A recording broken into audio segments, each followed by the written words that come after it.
New stars are emerging. These ones don't sing and they don't act. No, they write books, intellectual books, about climate change and inequality, for example.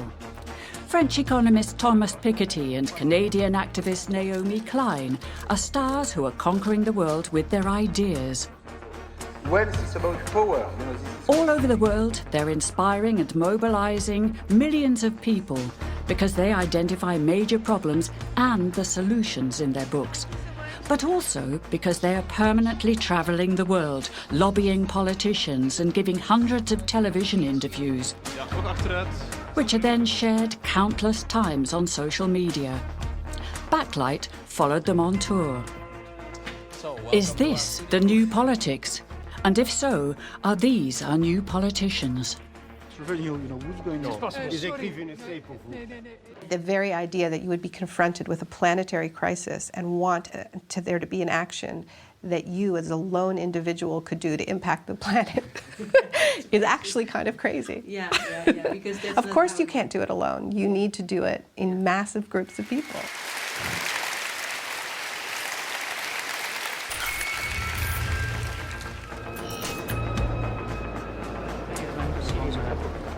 As much as possible. Is écrivez une essay pour vous. Please. Sir? Take this. I have the proof of the biggest capital fraud in the Netherlands.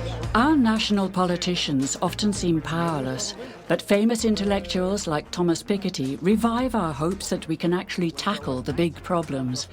But is it just hope? Or can they really change things? What's the influence of these intellectual stars? Can Piketty get the world moving where politics has come to a standstill? You know, I have no problem with private property and capitalism per se. So you don't think that we should have more taxes in the Netherlands? Oh no, not at all. No. What I am recommending is to make the tax system more progressive. With his book, Capital in the 21st Century, the French economist caused a stir around the globe.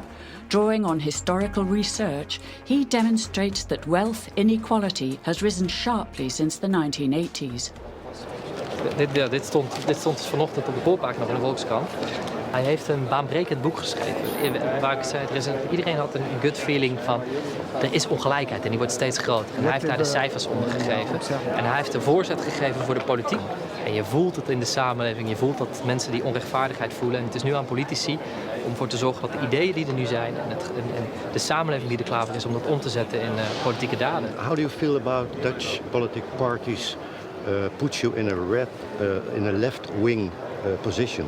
Well, I think there is some interest in the book, both from the left and from the right. And, I think it's useful to read books, whatever your political persuasion. This book is not a technical book. This is a very accessible book. This can be read by anybody.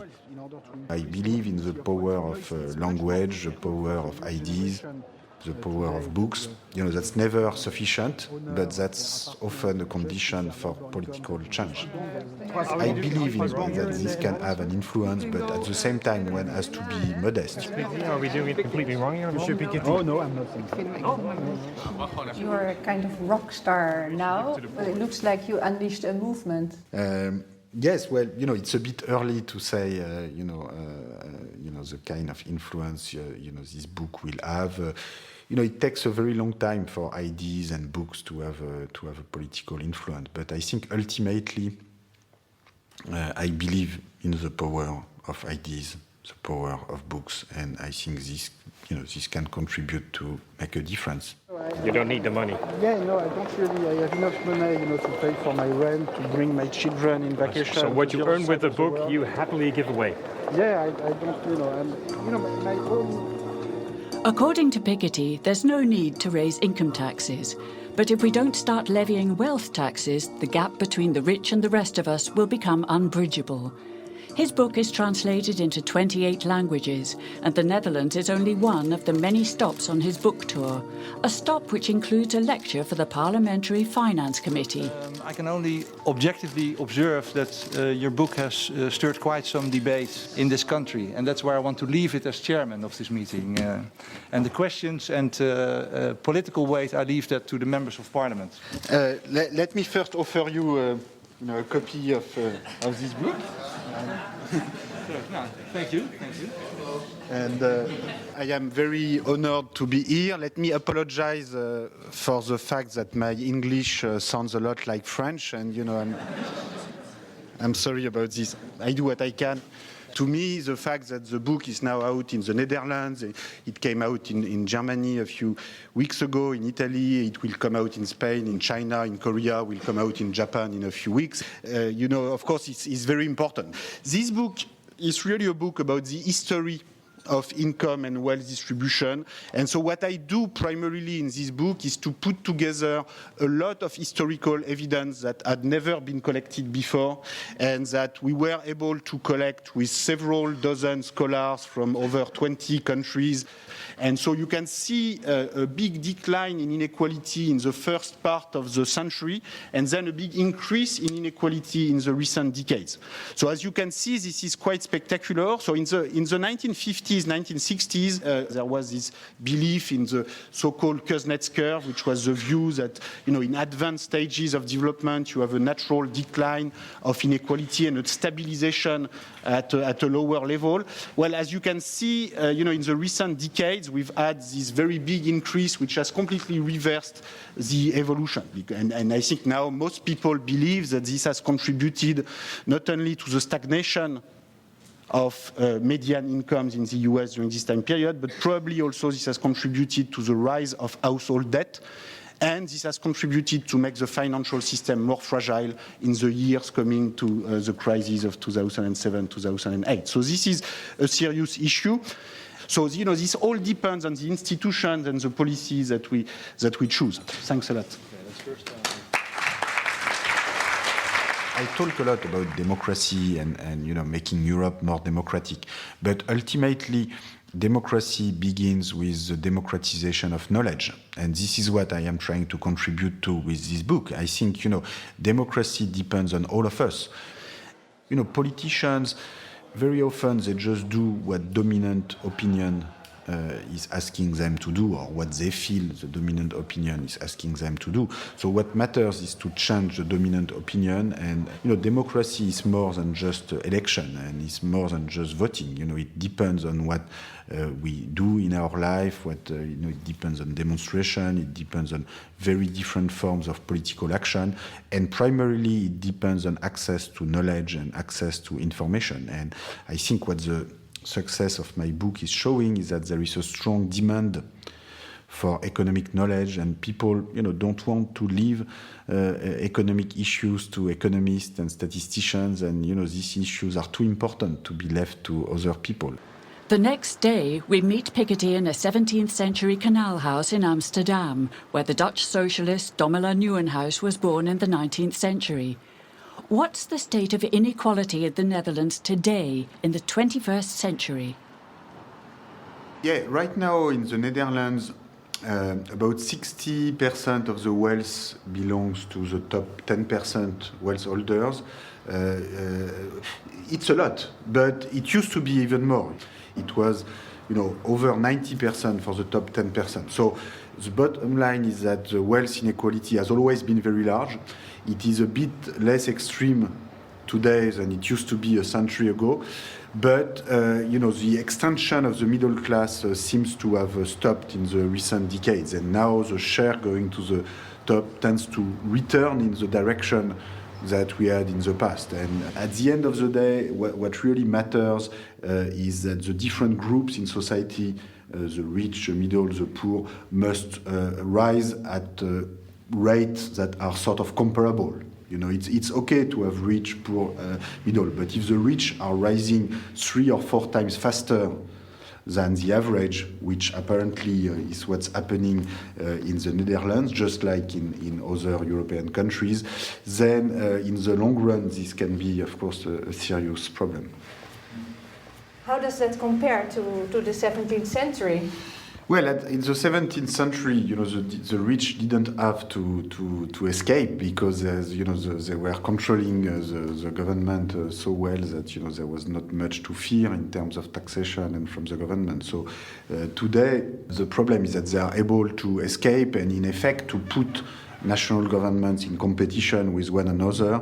And I think this is a situation that is quite dangerous for our democracy, because if the middle class feels that they are paying more than the very rich, if the small and medium-sized companies feel that they pay more than the large multinational corporations that can escape to tax havens, then I think this is the fiscal consent, the acceptance of paying large tax levels in order to finance our social model that is under threat.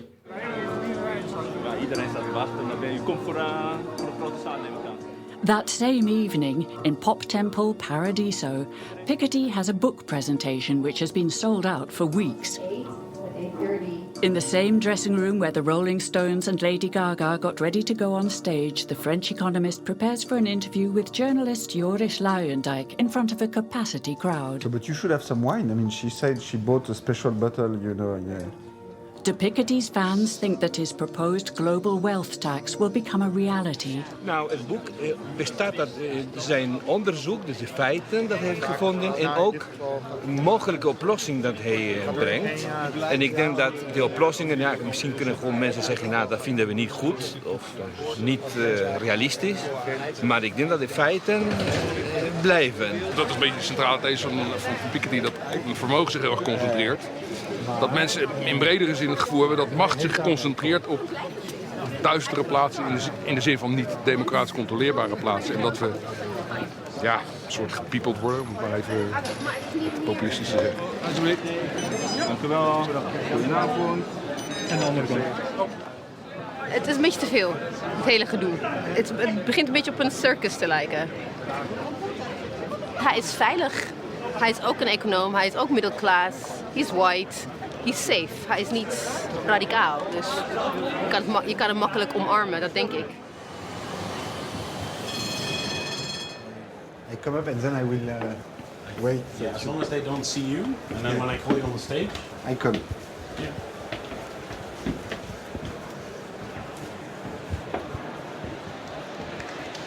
Hello. Congratulations to all of you. You made it. This evening sold out faster than most rock bands. The word hype has been used quite a bit for Piketty. I don't think that quite accurately describes what this book is and will be. A hype usually ends. It's like perfume. You smell it and it's gone the next day.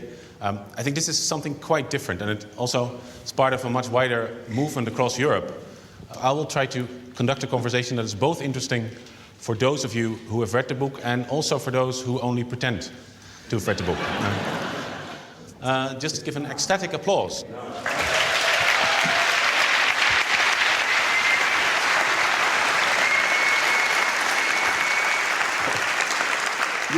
This is not a book for the left or a book for the right. This is a book for everybody who wants to read books and who is interested in trying to learn about these issues. And everybody can learn from the book, whatever your political persuasion. Yeah.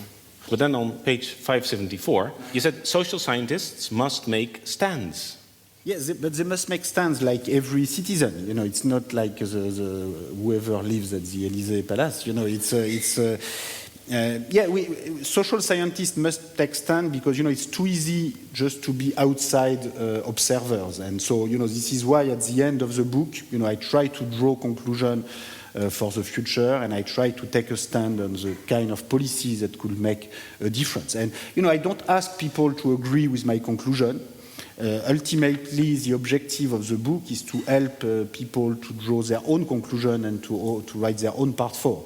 Yeah, I have no problem meeting politicians, but at the end of the day, I care a lot more about normal readers, which can include politicians, in case they read books. But I think what really matters in a democracy is the public debate and what the dominant public opinion is going to be in the future. This is what determines ultimately the outcome.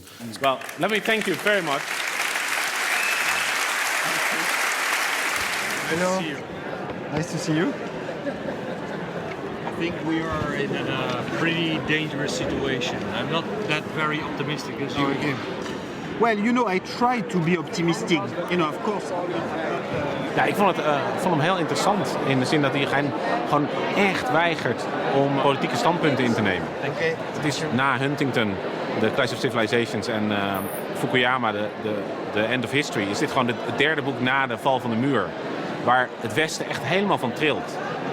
En dan denk ik dat Fukuyama en Huntington daarna ook echt heel vlijmscherp zijn gaan argumenteren. En dat doet hij niet. Van de andere kant creëert hij daardoor misschien wel heel veel ruimte die er anders niet was gekomen. De rechts staat klaar om van hem een griezelige marxist te maken. Dus misschien is hij eigenlijk heel erg slim bezig. We invited you in our bookstore. Oh, this was not possible to come? No? So we came to you. Oh, I'm sorry. Well, I don't know. My publisher probably thought that we didn't have time. We came to you. Oh, okay. Die oude generatie economen en ook überhaupt Anglo-Saxisch is gewoon, ik heb gelijk, ik weet alles. Als je mij tegenspreekt maak je helemaal stuk en dus win ik het debat en moet je mijn boek kopen. Ja, hij is totaal anders. Hij zegt op pagina 1, luister, het is maar het begin, data is altijd incompleet, het is een eerste stap. Dus hij is uitnodigend, terwijl zo'n Krugman en eigenlijk heel veel van die economen, die zijn heel erg uitsluitend. Hè? Je bent het met me eens of je bent een idioot. En dus misschien modelleert hij ook wel de soort economie waar hij volgens mij veel meer van houdt, die meer op samenwerking is gebaseerd dan op concurrentie. Modelleert hij zijn boek daar ook op. Dus in dat opzicht dat je daar weer zo lang over kan nadenken, dat is dat zeggen ze wel eens. Hè? De nieuwe schrijvers zijn prikborden waar we van alles op kwijt kunnen. Als je jezelf heel precies definieert, ben je ook veel sneller weer uit beeld verdwenen. Hello. Hi. Actually, this is for my son. For our son who wants to study economy. Oh, okay. Thank you very much.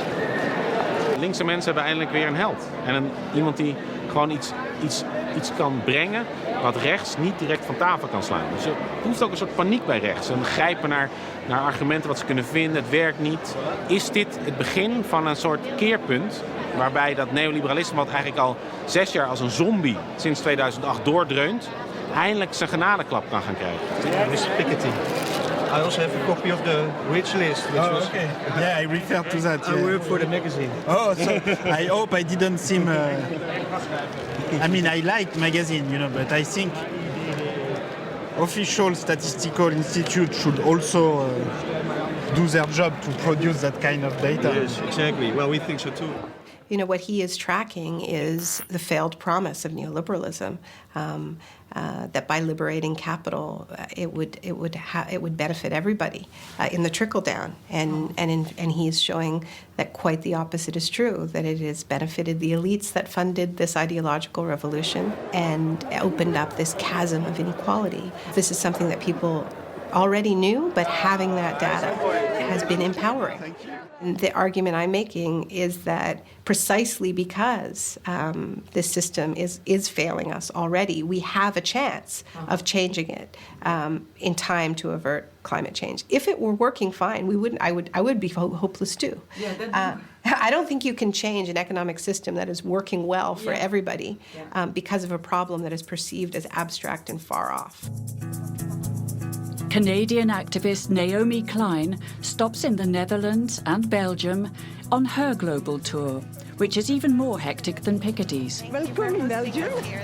After her bestsellers No Logo and The Shock Doctrine, Klein now sees the imminent climate change as a chance to shape a new economic world order.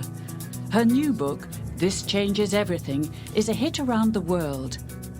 Why are we so hungry for these kinds of stories?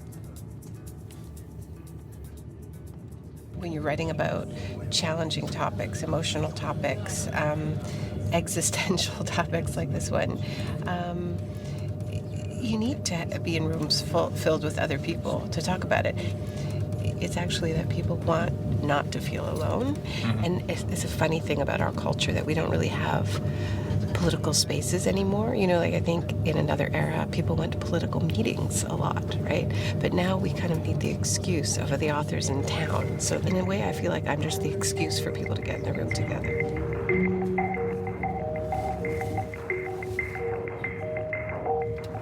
Welkom op deze boeiende avond met bestselling author en inspirerend boegbeeld Naomi Klein.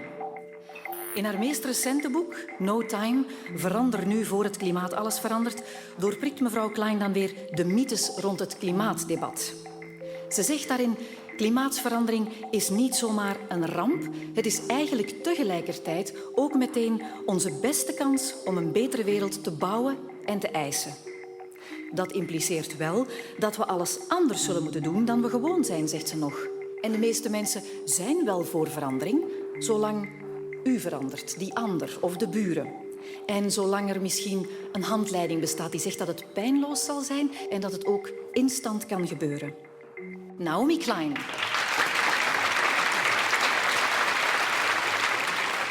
I think we spend a lot of time looking away from climate change, and sometimes this gets called apathy.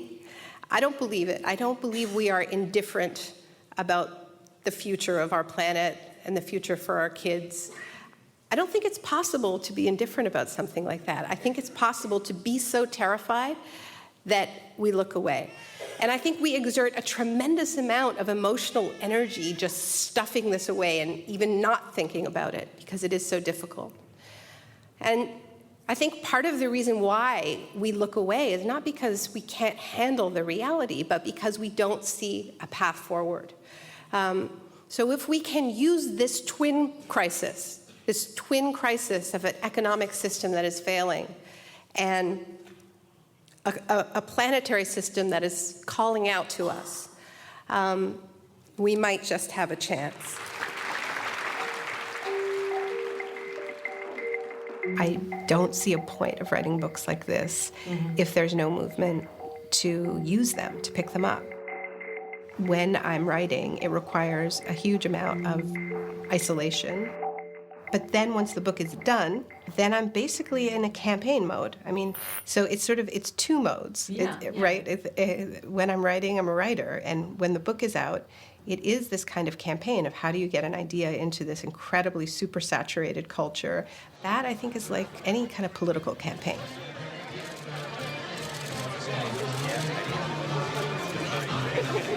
You are more beautiful than the other one. Who is that? Beautiful than me, more beautiful. I heard great. Well, it's amazing what's happening in your country. Yes. Are you happy? Soyez le bienvenu.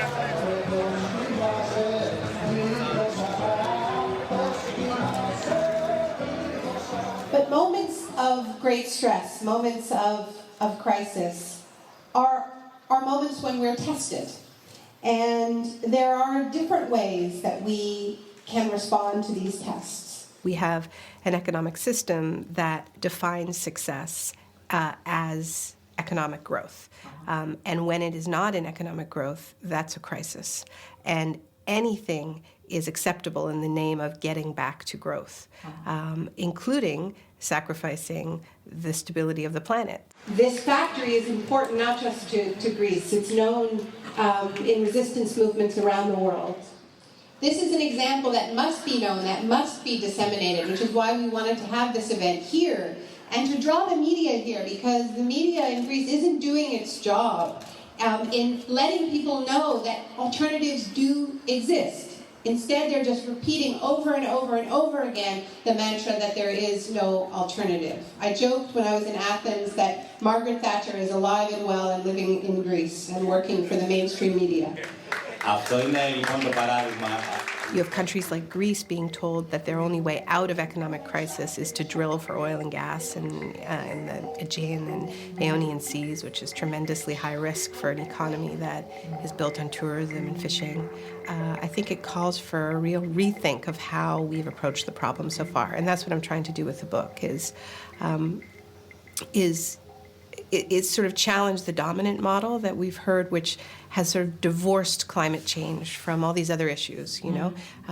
We can just talk about climate. We can just talk about it in this very technical, scientific way and talk about the technocratic solutions that we need to adopt to deal with this crisis. And my book is saying, you know what? The problem isn't exactly carbon. The problem is capitalism. The problem is that climate change is unfolding within an economic system that is built to exacerbate the crisis because it's pursuing short-term growth. This is a factory that was closed down in the midst of the economic crisis, and the workers occupied it, and they were deciding whether or not to just sort of demand back wages or whether or not to potentially turn it into a cooperative. And that factory is part of a broader movement, of people really trying to develop economic alternatives to capitalism in the midst of the economic crisis. So, I think it's a great example of how crises can be catalysts for positive transformation to another economy. And then just back to camera for a couple there. Perfect, like that. I feel like I've done well here. And could I get you to just lift that leg? I'll just give you my address. Okay. Alex at This Changes Everything. Fantastic. It's a brilliant book, actually. You can see how much hard work you've put in. Any chance that Cameron's going to read it? Or maybe even Miliband? People are also in a situation where they've totally lost faith in their political leaders. They don't believe their political systems are capable of solving problems anymore. That's the biggest problem we face. She's a vegetarian. I've been trying to convert her since I was about 7. She's such an inspiring person, and I really, really admire her work. And she's just so honest and truthful. You feel sometimes so helpless, but she seems to have some of the answers anyway. It's just important that people are bringing these issues up to light, because for a long time, especially with neoliberal economics, there's just been this divide between state, nature, and this kind of ethereal economics. The economy is this kind of object that sits above everything else, and it's important to have people tying it to reality. But does it give you any sort of concern that a lot of things, the statistics you base your position on, are at least contestable? There have been 14 papers that say that the most likely effect of doubling CO2 emissions from 400 to 800 would be an increase of 1.4 degrees centigrade, which won't cause any problem. And we haven't had any global warming for 18 years. Does that worry you at all? Just giving me, well, I'm delighted you purchased the book. If you, I might give it to somebody in the queue. you know what? Thanks for what you said. Any thoughts? I think pretty much everything you said is untrue. Yeah. I think that Naomi's books can give a focal point for the left to kind of rally around and sort of enter popular perception, and you see these kind of peaks of interest in it. So I think it's genuinely important. Shopping sustainably, being aware of little things like leaving the tap running or leaving the lights on. People that have the money to have solar panels, fit solar panels, just little things that are going to help in that small way. And then there's always things like signing petitions, joining marches, things like that. If most people don't have the time or the public image to do what Naomi does, so from a kind of average Joe's perspective, I guess that's the most effective way that you can fight it and help. If we're going to take climate change seriously, we need massive investments in the public sphere. We need to invest in the infrastructure that will get us off fossil fuels. Mm-hmm. So we need to invest in new energy systems. We need a huge rollout, the likes of which we haven't seen since the post-war period. We also need to be investing in public transit, in the rail systems that will move us away from a car culture. We live in a time where all we hear from our elites is that they're broke, that we have to cut back. Yeah. What I'm arguing is that climate can be the glue to bring together a genuine mass coalition, but also can provide the framework for what the next economy should look like. How does that feel? I think put my glasses on. Yeah. Does it feel like it's on? Yeah, it's on.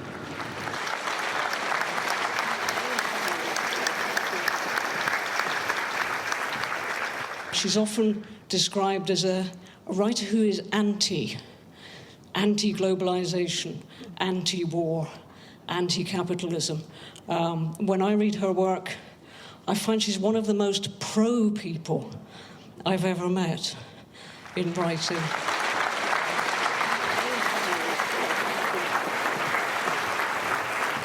Now, one of the countries that that's showing that it's possible for us to transition very quickly is Germany right now. It's 1.5. Germany has gone from having 6% of its electricity coming from renewable energy to 25%, which is a pretty staggering transition.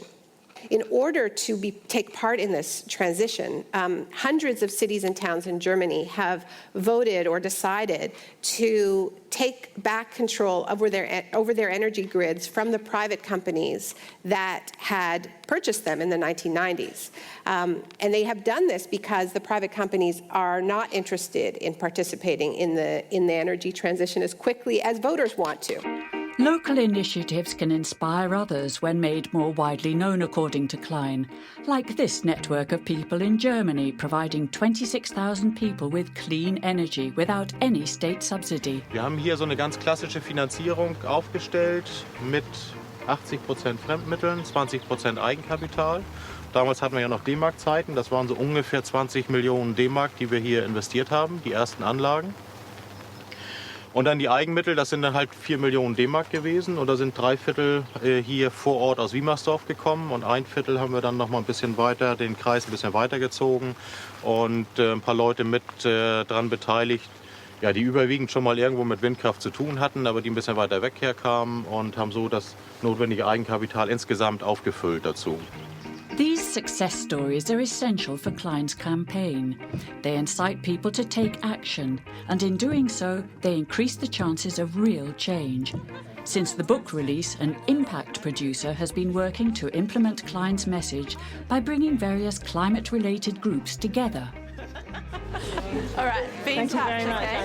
Beside the book, there's a film, a blog, and a website, the Beautiful Solutions Gallery. Naomi's had back-to-back media with a whole range of press here in the UK, as well as doing 2 big launches in London and New York, and she's now speaking at the Cheltenham Literary Festival. And in between that, we've also had some really fantastic movement outreach workshops in Oxford and in London. We've probably met with about 80 people from different social movements. We know that it's not books that change the world, it's actually social movements. So part of my job is working out how to engage with social movements and organise as an activist and say, I've got this book and digital platform, we're going to have this sort of spark moment when it's been distributed, and how can Naomi share her platform so that other voices are also amplified? This idea of what can I as an individual do, I would argue that that question is a product of the triumph of neoliberalism. That the very idea that you would be confronted with a planetary crisis and want there to be an action that you as a lone individual could do to impact the planet is actually kind of crazy. Because of course you can't do it alone. You need to do it in massive groups of people. So I think what is needed now to confront this crisis is really an integration of different movements that are already challenging the failures of this economic system on other fronts. We're in a moment when there's a deeper discussion about inequality and the failures of this economic model than there ever has been in my lifetime. So it's not like the only problem with this economic system is that it's causing sea levels to rise. It's that we're allowing sea levels to rise in the name of protecting an economic system that is failing the vast majority of people for a host of other reasons. So the argument I'm making is this needs to be the same conversation, not a whole bunch of different divided conversations. What we need today is intellectuals who are not bought, not compromised, who have an independent voice, who are willing to say the uncomfortable things, however uncomfortable it is for those in political or economic power. And I think that the term organic intellectual, which comes from Gramscian thinking in the 70s, is about saying the best intellectual work is not simply done from sitting in an ivory tower, but when that work is connected to the issues that real people are facing in their day-to-day lives. And I think Naomi does that, and that's why she earns the title Organic Intellectual. Right now, and in my country, in Canada, 75 people were just arrested trying to stop a pipeline outside of Vancouver that would carry tar sands oil. And most of the people who are getting arrested are talking about saving their coast, saving their waters that they love and depend on. But this is part of a global movement. This is part of a global movement of people who are doing the same thing where they live. And added together, you know, they can take credit for keeping a huge amount of carbon in the ground. And so, you know, one of the things that a writer can do that maybe, you know, activists don't have time to do is just do that research, add that up, draw those connections, and elevate that in a way that, you know, emboldens people to fight another day. What can we do as individuals? Well, I think, you know, direct action with respect to politicians and elected members of parliament, like, you know, sending letters, signing petition, doing demonstration, you know, can make a very big difference if they make specific, precise proposals. You know, I think the problem is that too often normal citizens don't get into what they view as the technical details of policy. And the problem is that technical details are not technical details. They are important. You know, you cannot just say we want the tax system to be fair, or we want Europe to be democratic.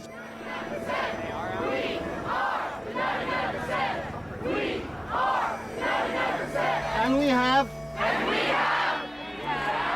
our revolution.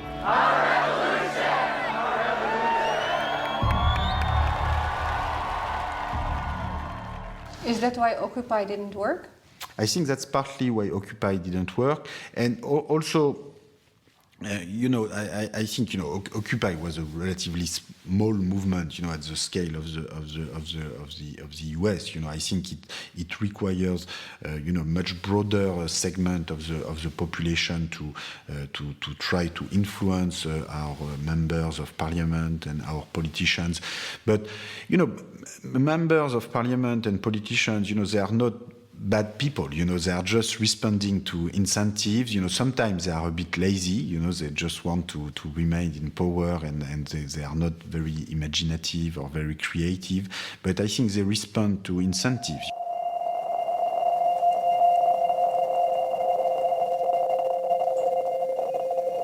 You know, 1 century ago, people would have said that progressive income tax would never happen, and then it happened. And 5 years ago, people would have said that bank secrecy in Switzerland was with us forever.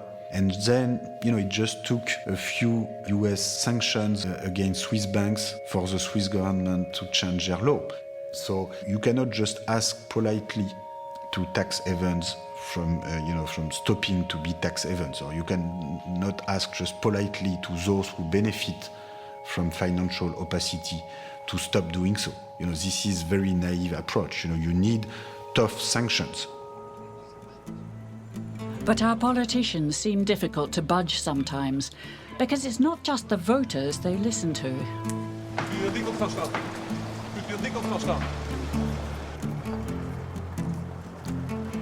While Piketty addresses the people, the Dutch Prime Minister drinks a cup of tea with Bill Gates, the richest man on Earth, worth $76 billion. But last summer, Gates also had a phone conversation with Piketty. Bill Gates called me, yes, we had a Skype discussion, yes. Tell me. Well, you know, he doesn't want to pay more tax, and I am not surprised.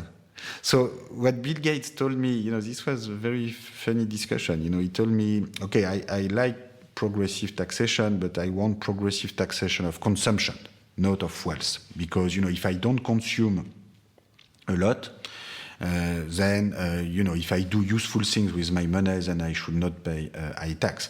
And, you know, then I ask him, okay, but, you know, what's consumption for very rich people? Because, you know, if you take the Koch brothers, you know, who are these billionaires in America who are financing the Tea Party and Republican campaign, you know, it's not that they consume a lot of food.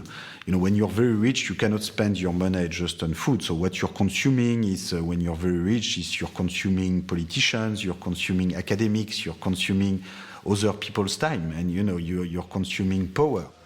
And that's best done in privacy, behind closed doors, of course. Journalists are neither allowed to ask questions of Gates nor of the Prime Minister.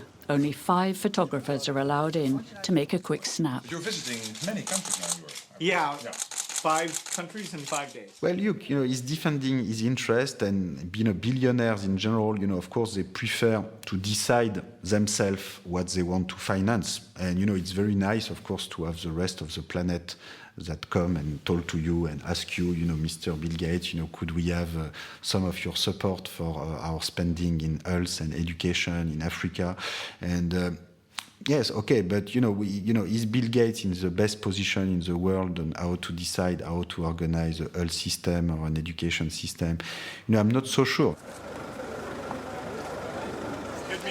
Governments in the past, have proved that they are able, to organize, public services, education system, health system in a way that sort of works, or at least works better than every other alternative we have. But for this, we need tax revenue. So, if the poor and the middle class feel that they are paying a higher tax rate than the billionaires, then they will not accept paying this tax revenue forever. So I think it's important that billionaires like Bill Gates or Warren Buffett pay at least as much as their secretary, as Warren Buffett once said. And right now, they often pay less. You consume influence. Wealth is about power. This is consuming the time of other people, just like Bill Gates, who was consuming my time in this kind of conversation. So this was only a 30-minute discussion, so this was okay. But so I can understand why he prefers progressive taxation of consumption, because it will be a way not to pay tax on all the money that he's giving to his own foundation. We hebben nog nooit zoveel mensen gehad als vandaag. En daarin zie je gewoon dat Piketty echt een held is onder de economische studenten. Ja, hij is wel de typische professor waar je heel lang niks van hoort, die alleen maar data aan het verzamelen is, onderzoek aan het doen en dan opeens met iets heel erg groots komt. En dat zorgt ervoor dat iedereen best wel geïntrigeerd is door deze persoon. Yeah, it's a very, very interesting book and a very important topic. If you don't have data, then it's so hard to, everybody can claim anything, but as soon as you know the facts, you have a solid basis for your arguments. That represent hope for me. I think it's, he addresses some very important questions that are really topical, so I hope that he contributes to change. The French Revolution, it could happen again, right? It could happen again. We have revolution every day or all the time. In Hong Kong right now, you have an Occupy movement that is asking for more democracy in Hong Kong and in China, and things will happen in China. Nobody knows when and where and how it will happen, but things will happen.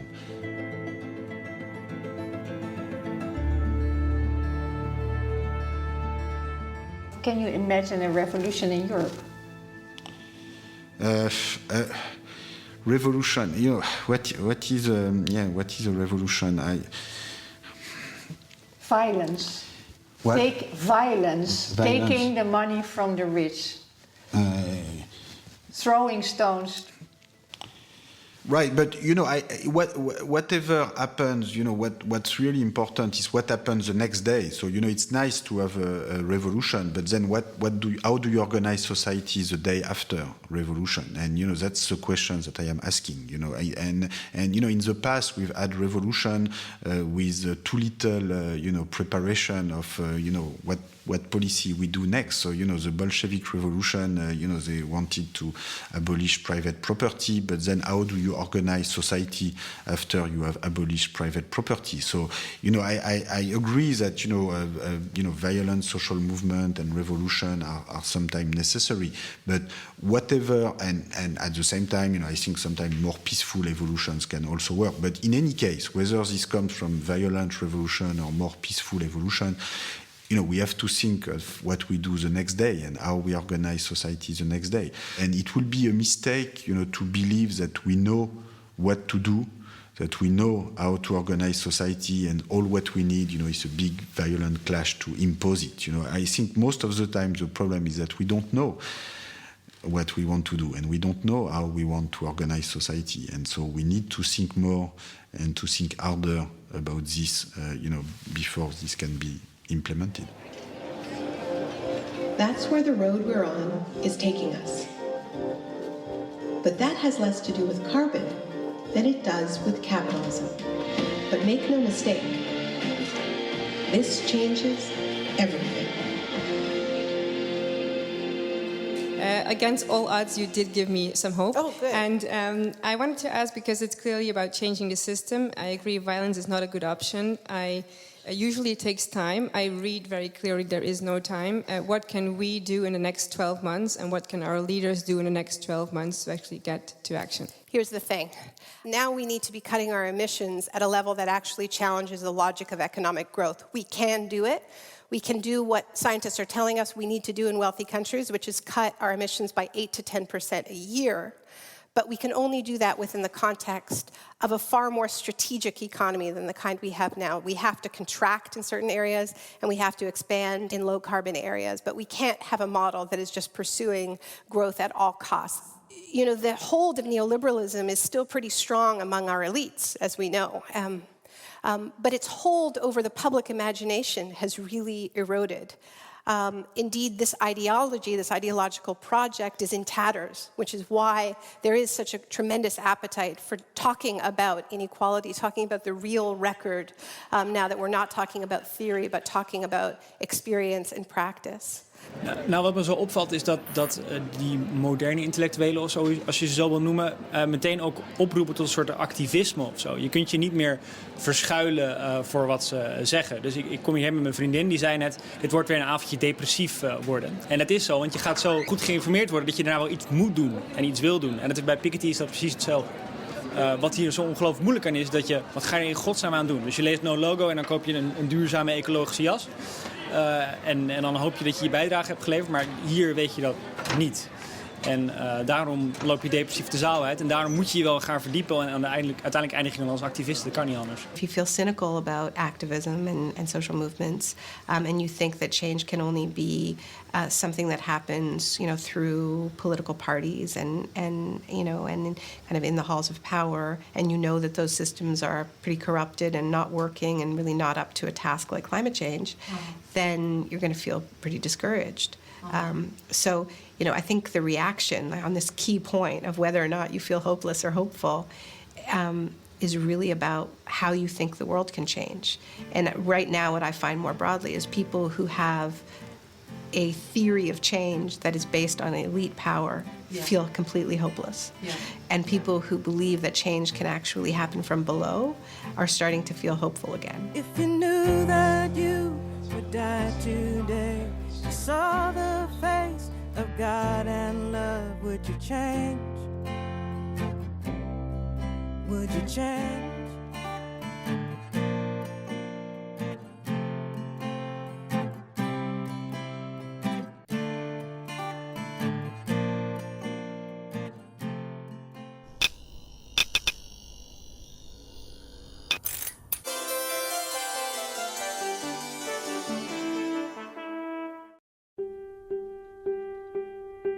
Als jij zelf mocht kiezen, wat zou je dan willen worden? Een boef of een superheld? Superheld.